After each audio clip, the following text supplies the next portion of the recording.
So previously, what I used to tell instructors when they were uploading to multiple different, course platforms and I was trying to help them grow their course business, originally what I would say is, just create a course specifically for all platforms, right? Just create a course for Udemy, for example, and then cut that course down, to comply with Skillshare's policies and add a course project to it at the end so that it was compliant, right? I no longer recommend doing that. So I no longer recommend it. Don't repurpose courses for Skillshare from other platforms. Okay. Now I'm going to explain why here in a second, but ultimately this is all of what Skillshare is doing, right? All of their content policies, the way that they're all set up, right or wrong, whether we all agree with them or we don't. And chances are you probably don't agree with them. I certainly don't, but it's their platform. It's their playground. We have to play by their rules, right? But all of their policies are set up for this reason, okay? And I've talked to Skillshare reps, about this, and I know that firsthand. I've heard them say that, right?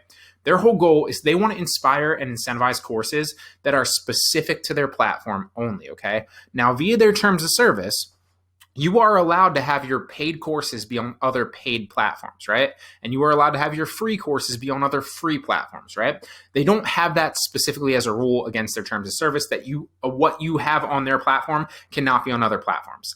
That said, they want that. That's their ideal course. They want courses that are specific and unique to the Skillshare platform that other potential platforms that they're competing against can't sell and can't offer to students, right? And so that's why all of their policies, and that's why so many creators get strikes, is because they want to inspire people and incentivize people to specifically create courses that are only on the Skillshare platform. So understand that from a psychological perspective and like why they're creating these policies, and it will make a lot more sense, okay? So that said, I no longer tell people to do that. Don't repurpose courses for their platform. Instead, create courses specifically for this platform because it's the only way to succeed long-term on it.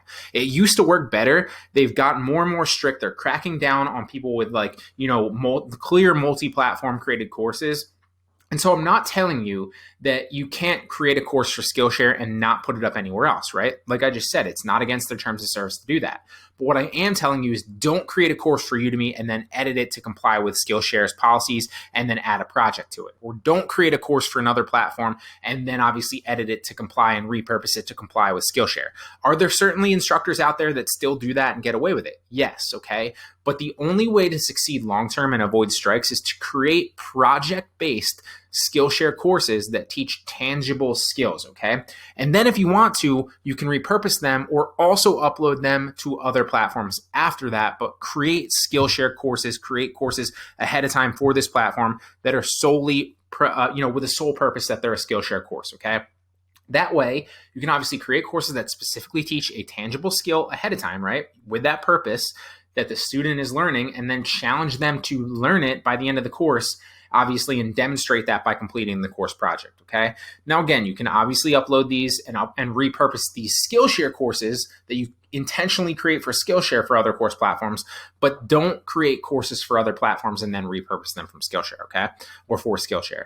Now, again, I used to say the opposite, but now this works a lot better. It's the only way to succeed long-term. So you don't have to listen to this. You can try it if you want, but if you want to avoid content strikes, and trust me, you only get 3 within a 6-month period, obviously, so you don't really want to kind of go out there and test the waters too much. If you want to avoid Skillshare content strikes, follow this, and I promise you'll have a lot more success. So again, key thing here, don't repurpose courses for Skillshare, but obviously if you create a Skillshare course, you can upload it to other places.